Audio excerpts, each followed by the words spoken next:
Hello, कैसे हो मेरे प्यारे बच्चों। तो आज हम लोग बेटा कक्षा 10 की मैथ का ना एक चैप्टर है जिसका नाम है पृष्ठीय क्षेत्रफल और आयतन। इस चैप्टर की एक्सरसाइज 12.2 को हम लोग आज सॉल्व करेंगे।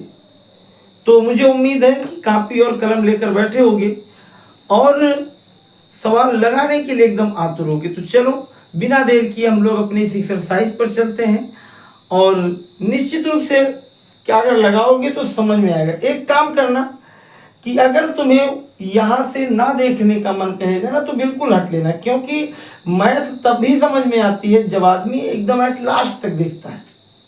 यानी पूरे क्वेश्चन को तो आदमी देखता ही देखता है। बात समझ में आ गई ना। तो इसलिए एकदम लास्ट तक और प्रयास करना। अगर आ जाए क्वेश्चन पढ़ने के बाद तो जैसे जैसे मैं लगाऊंगा वैसे वैसे तुम लोग भी क्या करना, प्रयास करना। बात समझ में। तो चलो चलते हैं क्वेश्चन नंबर 1 को देखते हैं। इसमें क्या कह रहा है कि एक ठोस एक अर्धगोले पर खड़े शंकु के आकार का है।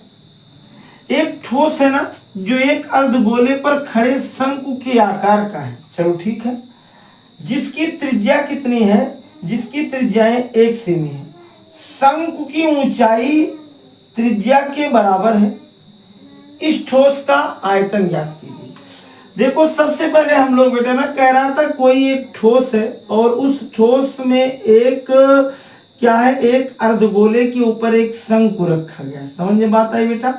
तो सबसे पहले तुम लोग एक अर्धगोला बना दिए और इस अर्धगोले के ऊपर तुम लोगों ने एक क्या रख दिया, एक शंकु रख दिया। बात समझ में। एक क्या रख दिया, एक शंकु रख दिया। क्यों? क्योंकि प्रश्न में कह रहा था कि एक अर्धगोले के ऊपर एक शंकु रखा गया है। ये देखो बेटा, ये शंकु की ऊंचाई है, इसे हम लोग h लिख दें और ये त्रिज्या है शंकु की भी और गोले की भी, उसे r लिख दो। अब तुम लोग क्या लिखोगे, सबसे पहले क्या लिखोगे कि गोले की त्रिज्या, क्या लिखोगे, गोले की कौन सी चीज, गोले की त्रिज्या। तो गोले की त्रिज्या को r से दिखाना और ये प्रश्न में दिया गया था। प्रश्न में दिया गया था कितना, 1 सेमी। और अगली चीज यहां भैया मेरे है क्या, यहां है शंकु की ऊंचाई। शंकु की ऊंचाई क्या है, वो h है और h बराबर भी r है और ये बराबर 1 सेमी है। समझ में इतना आया? अरे नहीं समझ में आएगा तो केवल शंकु की ऊंचाई बराबर यहां लिख देना h, इतना तो आया। फिर उसके बाद तुम्हारे प्रश्न में क्या कहा था कि शंकु की ऊंचाई किसके, त्रिज्या के बराबर है। और तुमको यहां से क्या पता चला था कि त्रिज्या मेरी कितनी आई है, 1 सेमी आई है। तो अगर ये दोनों बराबर है तो h बराबर भी कितना हो जाएगा, 1 सेमी। समझ में बात आई? क्यों? क्योंकि h बराबर क्या हुआ करता था, h बराबर r हुआ करता था। चलो अब आगे देखते हैं। अब लिखोगे तब आयतन। देखो बेटा इस सवाल को अगर मन से एकदम देखो, आयतन किसका, पूरे ठोस का। तो यह पूरा ठोस देखोगे ना तो नीचे एक अर्धगोला है और ऊपर एक शंकु है। आयतन बराबर क्या हो जाएगा, एक किसका, एक किसका, एक किसका, एक अर्धगोले का आयतन। और धन क्या हो जाएगा, ऊपर क्या है, एक किसका, एक किसका, एक शंकु का आयतन। क्या इतना समझ में आया है? कोई दिक्कत तो नहीं इतने में? समझ में आ रहा बढ़िया से। अब तुम्हें ना इस अर्धगोले के आयतन का सूत्र लिख देना है। ये क्या होगा बेटा, 2/3 और पाई r क्यूब धन, यहाँ शंकु के आयतन का होता है 1/3 और पाई r स्क्वायर और h। कोई दिक्कत? देखो तुमने 2/3 तो लिख दिया, कोई बात नहीं, पाई लिख दिया, कोई बात नहीं, लेकिन r का मान कितना है, 1 का क्यूब। 1/3 लिख दिया, कोई बात नहीं, पाई लिख दिया, कोई बात नहीं, r का मतलब स्क्वायर 1 का इंटू h का मतलब वो भी 1 है। कोई दिक्कत? और अब अगली लाइन में क्या करना, 1 का क्यूब माने 1, तो यहाँ हो जाएगा केवल 2/3 पाई। और यहाँ बेटा इन दोनों का मतलब भी 1 का स्क्वायर करोगे 1 ही होगा, 1 का स्क्वायर करोगे 1 ही होगा। तो 1/3 का पाई से गुणा कर दोगे तो ये भी हो जाएगा 1/3 पाई। देखो दोनों में हर समान है, अगर हर समान है तो अंश अंश को जोड़ लो, डिनोमिनेटर अगर इक्वल है तो न्यूमरेटर को जोड़ लो। 2 और 1 कितना हो जाएगा 3, तो 3/3 पाई, और 3 से 3 कट गया, यानी आंसर कितना हो गया पाई घन सेमी। बात समझ में आई? आगे बढ़िया से समझ में। तो जरा इसका स्क्रीनशॉट ले लो, तब मैं तुम्हें क्वेश्चन नंबर 2 बताऊं। तो अब ना क्वेश्चन नंबर देख लो 2। क्वेश्चन नंबर 2 थोड़ा सा बड़ा है। क्या है जरा क्वेश्चन को देख लो कि एक इंजीनियरिंग का विद्यार्थी रचेल से एक पतली एल्युमिनियम शीट का प्रयोग करते हुए एक मॉडल बनाने को कहा गया जो एक ऐसे बेलन के आकार का है जिसके दोनों सिरे पर 2 शंकु जुड़े हुए हैं। इस मॉडल का व्यास 3 सेमी, उसकी लंबाई 12 सेमी। यदि प्रत्येक शंकु की ऊंचाई 2 सेमी हो तो रचेल द्वारा बनाए गए मॉडल में अंतर्विष्ट हवा। देखो एक चीज तुम लोगों को क्या बताया था कि कभी भी अगर किसी बंद चीज में हवा भरी गई है, उसकी धारिता पूछ रहा है तो आयतन निकालना, कमरे में आयतन निकालना, कहीं भी कोई चीज भरी गई है तो आयतन निकालना। तो इंजीनियरिंग का जो विद्यार्थी था वो एल्युमिनियम की पतली प्लेट से एक आकार बनाता है। बेटा एक आकार बनाता है जो पहले तो बेलन के आकार का था, तो मैंने बेलन के आकार का बना दिया, और इस बेलन के आकार का जो व्यास था उसे मैंने कितना दिया, उसने कहा है 3 सेंटीमीटर। व्यास इसका 3 सेंटीमीटर है। कोई दिक्कत? समझ में आया बढ़िया से? आ गया है ना? और इसके दोनों सिरे पर 2 शंकु है, तो एक शंकु इधर लगा दिया और एक शंकु दिख रहा है बढ़िया से। कोई समस्या तो नहीं है? चल भैया, अगर और सुनो, इस पूरे आकार की लंबाई 12 सेमी है और ये जो शंक्वाकार भाग है इसकी जो ऊंचाई है वो 2 सेमी है। जरा आज तुम लोग अपनी जिंदगी में पहली बार दिमाग लगाओ कि बेटा अगर कोई पूरे बर्तन की ऊंचाई कितना दिया, लंबाई 12 सेमी, अगर 2 इधर से निकल गया, 2 इधर से निकल गया, तो बेलनाकार भाग की कितनी बचेगी? 10 और 8, यानी 2 2 4 निकाल दिए तो 12 में से 8 4 गया, 8 ही तो हुआ। कोई दिक्कत तो नहीं है? अब इसका तुम्हें आयतन पूछ रहा है। जरा सोचो इस आकृति में कौन कौन सी चीज है। देखो ध्यान से, इस आकृति में कौन कौन सी, एकदम मन से देखो। ये एक बेलन है, एक शंकु ये है और एक शंकु ये है। इसका मतलब 2 शंकु और एक बेलन है। तो चलो स्टार्ट करते हैं। सबसे पहले यहां लिख दो क्या, यहां लिख दो शंकु की त्रिज्या।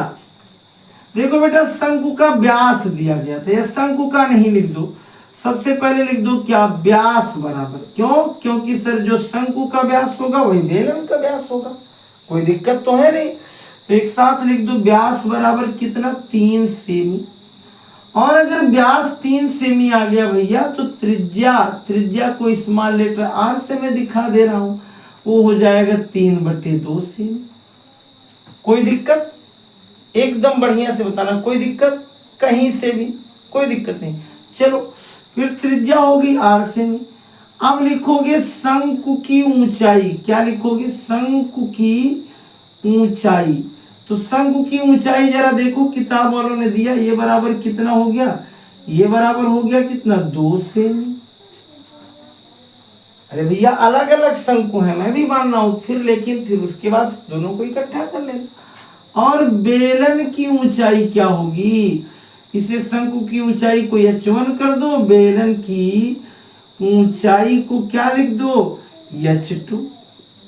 तो बेलन तो केवल इतना ही है, बाकी तो दोनों शंकु है। तो पूरी लंबाई 12, उसमें से क्या निकल गया, एक शंकु इधर वाला 2 और फिर 2, तो 12 में से 4 निकल गया, कितना हुआ, 8 सेमी। एकदम बेटा समझ में आ गया, बढ़िया से आ गया।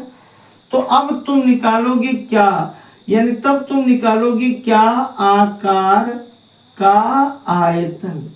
जरा अपनी नजर को मेरे प्यारे भैया क्या करो, इस पर दौड़ाओ मेरे प्यारे भैया।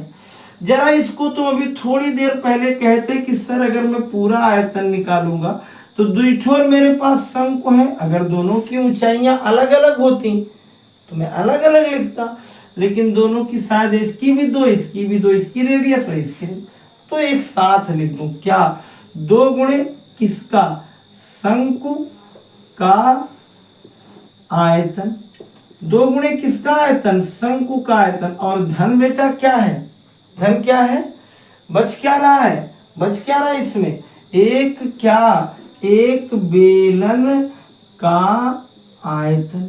एकदम मस्त से समझ में आया कि नहीं आया, आया है, आया समझ में। तो बेलन का आयतन क्या हो जाएगा, अब देखो पहले 2 गुणे शंकु के आयतन का सूत्र 1/3 पाई आर स्क्वायर।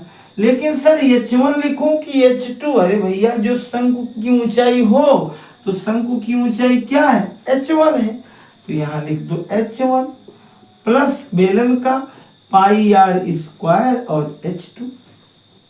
समझ में बात है।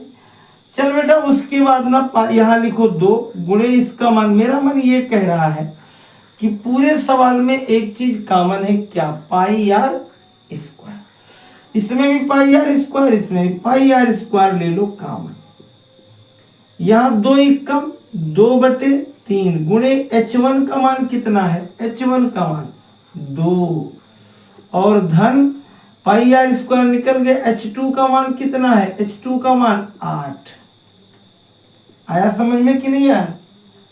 अब देखो यहाँ पाई आर स्क्वायर अभी रहने दो, इंटू 2 दूना 4/3 और धन कितना बेटा 8। आया समझ में, दिख रहा है बढ़िया से एकदम ललनटा। इधर यहां लगा दो 1, पाई का मतलब हो गया 22/7 और आर का मान कितना हो गया, आर का मान दिया गया है कितना 3/2, तो 3/2 गुणे 3/2। फिर बेटा यहाँ 4 एकम 4 और 8 त्रिक 24, 24 और 4 कितना हो गया 28/3। किसी को कोई दिक्कत, देखो 1 3 से 1 3 क्या कर दो, उड़ा दो, कोई दिक्कत। 7 एकम और 7 चौक, आया समझ में। 2 एकम 2 दूना फिर 2 एकम 2 से 2 कर, बचा कितना बेटा, जरा देखो बचा कितना, कितना बचा, 1 3 बचा है और 1 22 बचा है, तो 22 गुणे कितना लिख देना 3 और 22 3 कितना 66। यही मेरा आ जाएगा क्या 66 सेमी क्यूब।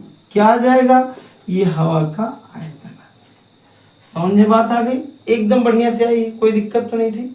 चलो लगा लो इसके साथ ले लो, फिर अगला बताओ। तो बेटा अब हम लोग क्वेश्चन नंबर 3 देखें, और क्वेश्चन नंबर 3 पढ़ने से पहले देखो कितना बढ़िया सा क्वेश्चन है। एक गुलाब जामुन है, गुलाब है और जामुन है। अब गुलाब देखो कह रहा है एक गुलाब जामुन में उसके आयतन का लगभग 30% चीनी की चाशनी होती है। एक गुलाब जामुन में उसके आयतन का लगभग 30% चीनी की चाशनी होती है, तो 45 गुलाब जामुनों में लगभग कितनी चाशनी होगी यदि प्रत्येक गुलाब जामुन एक बेलन के आकार का है और जिसके दोनों सिरे अर्धगोलाकार है। इसकी लंबाई 5 सेमी और व्यास 2.8 सेमी। कितना बढ़िया प्यारा सा एकदम सुंदर सा, कितना सुंदर। मैं बना रहा हूँ गुलाब जामुन, अपना अपना मुंह खोले रखना, अभी तुम लोगों के मुंह में गुलाब जामुन जाने वाली है। ये देखो गुलाब जामुन तो ऐसे नहीं होती भैया मेरे, उसको तो बनाने वाला कारीगर ही जानेगा, लेकिन मैं किताब के अनुकूल बना रहा हूँ। किताब वाले ने कहा एक गुलाब जामुन की पूरी लंबाई कितनी है, कितनी है 5 सेमी। ये गुलाब जामुन दोनों तरफ माने इधर भी और ये गुलाब जामुन इधर भी ऐसे गोलाकार है, अर्ध गोलाकार है। इस पूरी गुलाब जामुन का यहां से यहां तक जो लंबाई है, ऊंचाई है, वो 5.8 है। 5 कितना, 5 है। और इसकी जो ये चीजें हैं, मतलब जो इसका व्यास है वो 2.8 है। चलो भैया, कितना प्यारा सा सवाल। तो सबसे पहले इस गुलाब जामुन का आयतन निकालो। देख रहे हो गुलाब जामुन, मुंह बंद किए रहने तो राल गिरेगी, किताब भी खराब करोगे।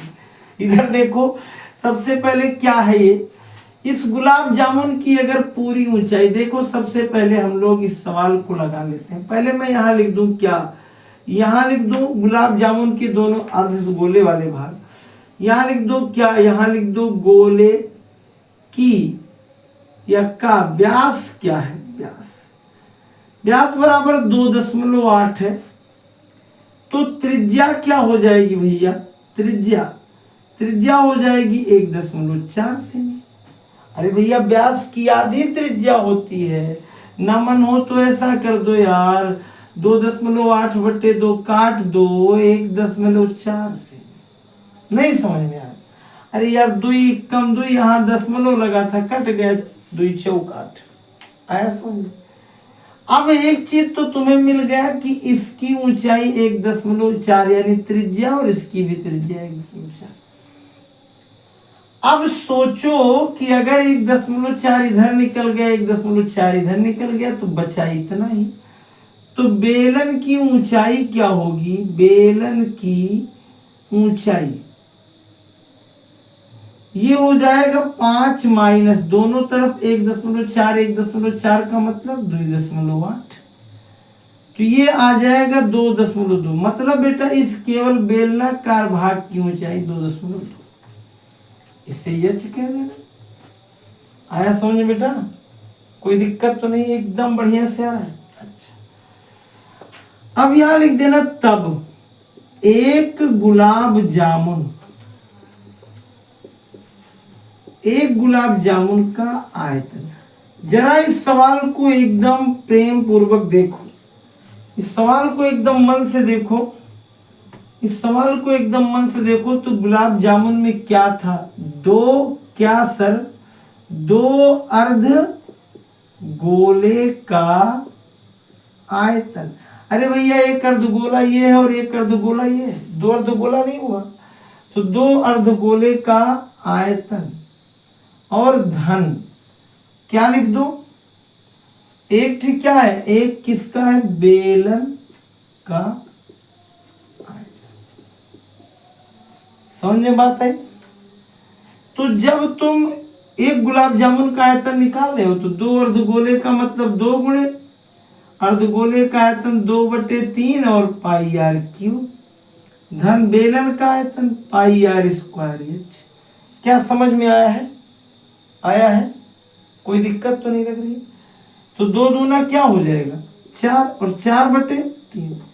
पाई का मान कितना हो जाएगा, पाई का मान 22/7 गुणे आर का मान 1.4 गुणे 1.4 गुणे 1.4। कोई दिक्कत? और या तो एक काम करो ना, दोनों में बेटा पाई आर स्क्वायर कॉमन कर लो, इजी हो जाएगा यार। यहां देखो, इसमें भी पाई आर स्क्वायर, इसमें पाई आर स्क्वायर कॉमन कर लो। यहाँ 2 दूना 4/3 और 1 आर बच जाएगा, क्योंकि स्क्वायर ही कॉमन ले हो। कितना, 1.4। ये निकल गया, तो यहाँ एच बनेगा 2.2। क्या इतना समझ में आया बेटा? पाई का मान अब लिख दो क्या, 22/7। आर का मान 1.4 गुणे 1.4। समझ में आ गया है? कोई दिक्कत तो नहीं है?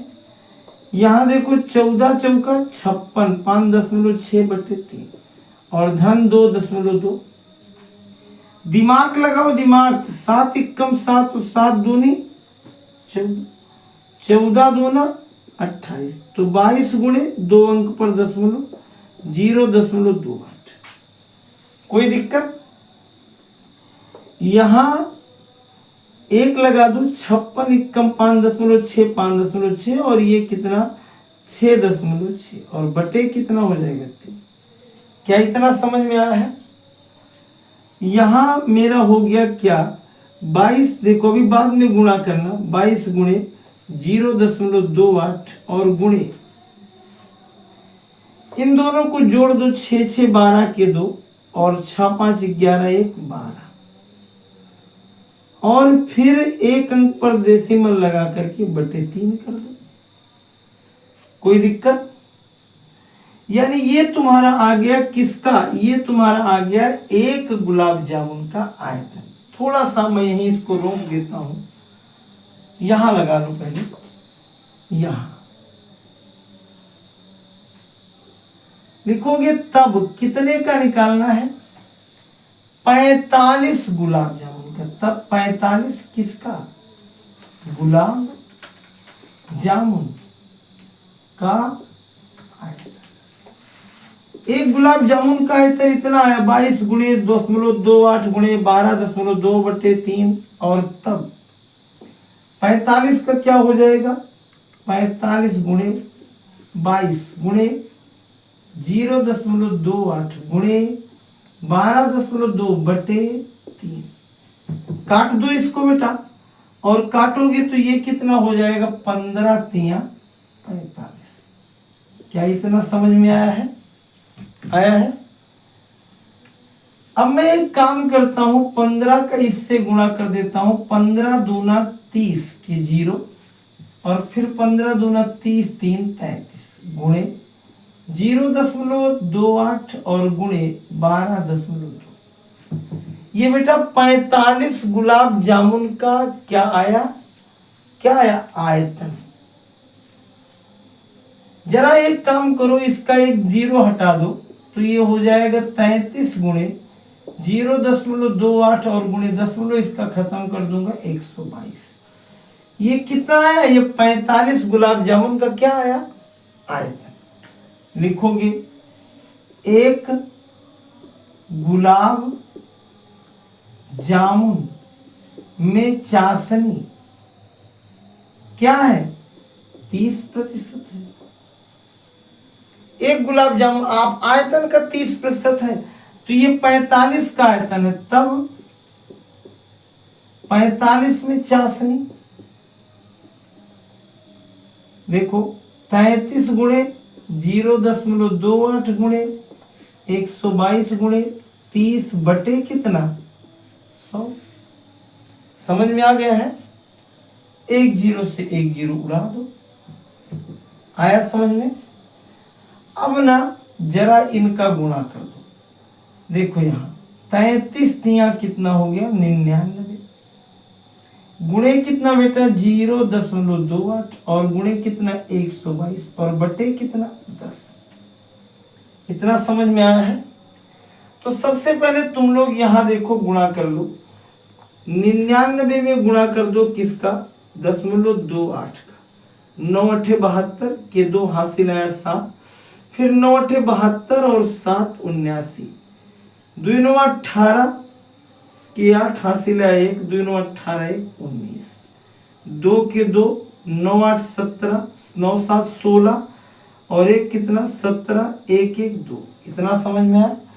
फिर इसमें 2 अंक पर दशमलव और गुणा कर दो 122 का, 2 दूना 2 से 14 की 4, 2 से 14 1 15, 2 1 कम 2 1, 2 दूना 4 1 5। फिर देखो 2 दूना 4, 2 से 14 की 4, 2 से 14 1 15, 2 1 2 दूना 4 और 1 5, 1 दुआई 2, 1 सते 7, 1 सते 7, 1 दुआई 2। आया समझ में? 4 के 4 4 4 8, 5 4 9 2 11 की 1, 5 5 10 और 7 17 और 1 हासिल हुआ 18। यहाँ बेटा फिर 7 5 12 और 1 13, फिर 2 1 3, इसमें 2 अंक पर दशमलव लगा दो तो ये आ जाएगा 33 81 बटे 10। दिख रहा है बढ़िया से? देख लो बढ़िया से दिख रहा है। और फिर 1 अंक पर दशमलव लगा दोगे तो 338 आंसर आ जाएगा। ये आ जाएगा चीनी का प्रतिशत। यानी ये जो लास्ट में आया है ये दिख रहा है, तो इसका यानी जो गुणा किए तुम वो कितना आ गया वो आ गया 3381/10। एक अंक पे दशमलव लगा दोगे तो 338.1। एक का कोई मतलब नहीं, लगभग 338 आ जाएगा। बात समझ में? चलो इसका स्क्रीनशॉट ले लो, तब अगला बताओ। तो अब हम लोग बेटा क्वेश्चन नंबर 4 देख लें कि एक कलमदान घनाभ के आकार की एक लकड़ी से बना है, जिसमें कलम रखने के लिए एक 4 शंक्वाकार गड्ढे बने हैं। घनाभ की बीमाएं 15, 10 और 3.5 सेमी है। प्रत्येक गड्ढे की त्रिज्या 0.5 सेमी और गहराई 1.4 सेमी। तो लकड़ी का आयतन, कितना प्यारा सा सवाल। पहले चीज तो दिमाग में रखो कि जो घनाभ होती है उसकी कभी लंबाई, चौड़ाई और ऊंचाई तीनों समान नहीं होती। तो हम लोग ना पहले घनाभ निकालें। जैसे यार लकड़ी का एक बोटा है ना, उसको काट करके तुम्हें कुछ रखने के लिए जगह बनाई गई है। तो जो जगह बनाई गई लकड़ी के बोटे से तो बड़ी होगी नहीं, अगर होगी तो इसका मतलब कि पटरा वटरा काट के बनाया गया है। सही बात है ना? सही बात है। तो अगर ऐसा है तो समझ लो कि वो लकड़ी के बोटे से छोटा है। हम लोग उसका आयतन निकालें तो सबसे पहले तुम लोग लिख दोगे क्या? घनाभ का आयतन। तो घनाभ का आयतन क्या है बेटा? पहले एल बी एच लिख दो। एल बराबर 15 है, बी बराबर कितना है? 10 है, और एच बराबर है 3.5। तो आयतन क्या हो जाएगा? आयतन बराबर होता है एल गुणे बी गुणे एच। एल का मतलब 15 गुणे 10 गुणे 3.5। मेरा मन ये कह रहा है ना कि ये जो 3.5 है 10 से गुणा करके उड़ा दो। 15 गुणे क्या हो जाएगा? 35। 15 पच्चे 75 के 5 हाथ से लाया 7, और 15 तिया 45 और 7 कितना हो गया? 52। सही बात है ना? कोई दिक्कत तो नहीं। ये हो गया सेमी क्यूब। किसका आयतन? घनाभ का। इसी में से शंकु बनाया गया है। ये इसी में खोद खोद के 4 शंकु। फिर यहां लिखोगे शंकु या शंक्वाकार भाग की ऊंचाई क्या है? 1.4। ऊंचाई को एच लिखना। और जो शंक्वाकार भाग की जो त्रिज्या थी, जैसे कोई लकड़ी का बोटा है, ये देखो, इस लकड़ी के बोटे में से जो काट के निकाली गई खोल वो ऐसे है, तो ये इसकी ऊंचाई बन जाएगी, इतना हो गया। और जो ये काटा गया जहां से वो त्रिज्या है, और वो त्रिज्या आर बराबर कितनी है? 5 सेमी। कितनी है? 5 सेमी। समझ में बात है? 0.5 सेमी। तब लिखोगे, तब आयतन किसका आयतन बेटा? शंकु का। तब शंकु का आयतन, आयतन बराबर 1/3 पाई आर स्क्वायर एच। लेकिन कितने गड्ढे थे? कितने गड्ढे थे आइसक्रीम वाले? कितने गड्ढे थे? कितने गड्ढे थे? 4। कितने गड्ढे थे? 4। तब 4 शंकु का आयतन क्या होगा? 4 शंकु का आयतन 4 गुणे 1/3 गुणे पाई गुणे आर स्क्वायर गुणे एच, यानी आ जाएगा 4/3। पाई का मतलब 22/7। आर का मतलब 0.5 नहीं, आर का मतलब कितना है? 0.5 गुणे 0.5 और गुणे 1.4। कितना मस्त सवाल है। इधर देखो, पहले हम लोग इस 5 का गुणा इसमें कर दें।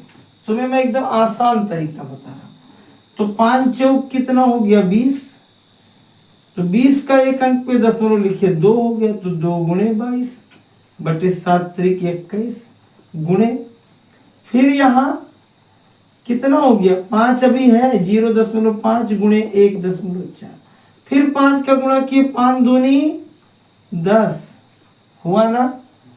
10, और फिर एक अंक पर दशमलव 1 गुणे 22 हो गया। आया समझ में? और फिर बटे 21 गुणे कितना? 1.4। अब जुगाड़ लगा लो, इसका दशमलव उड़ा करके यही 10 लगा लो। भाई इतना भी काम चोरी अब नहीं। आई बात समझ में? नहीं आया है? तो 7 त्रिक हो गया 21 और 7 दूनी 14। 2 कम 2 और 2 पंचे 10, यानी कितना हो गया 22/15। क्या इतना समझ में आया है? आ गया है समझ में? लिखोगे तब आयतन किसका? लकड़ी का।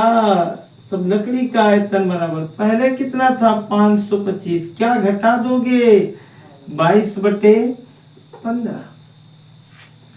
इधर देखो, मैं तो ये कह रहा हूं पहले इसको दशमलव में काट दो, 15 एकम 15। बात समझ में आई? यहां बचा 7, दशमलव लगाओ 70 हो गया। और अगर 70 हो गया तो 15 तिया 45 चौके 60, बचे 5 ज्यादा हो गए, चौके 60, 10 बचा 100 हो गया, 15 छक्का 90, या अप्रोक्सीमेटली 7 बार लिख दो यार, क्या दिक्कत है? अब 525 में से घटाओगे कितना? 525 में से 1.47। ऐसे ना घटाओ, क्योंकि मैं जानता हूं तुम्हारा दिमाग कितना तेज है। तो 525 दशमलव के बाद 00 लाइक बना लो, 1.47। 10 में से 7 गया, 9 में से 4 गया, 4 में से 1 गया, 2 और 5, यानी 523.53 आ जाएगा। 523 क्या इतना समझ में आया है? आ गया है? कोई दिक्कत? तो इस तरीके से तुम लोग ये क्वेश्चन नंबर 4 कंप्लीट किए। इसके बाद बेटा अगला सवाल अगले पार्ट में लेकर आऊंगा। तब के लिए धन्यवाद। और अभी तक अगर चैनल को मेरे प्यारे बच्चों सब्सक्राइब ना किए हो तो कर लो और अपने मित्रों तक भी शेयर करो। धन्यवाद।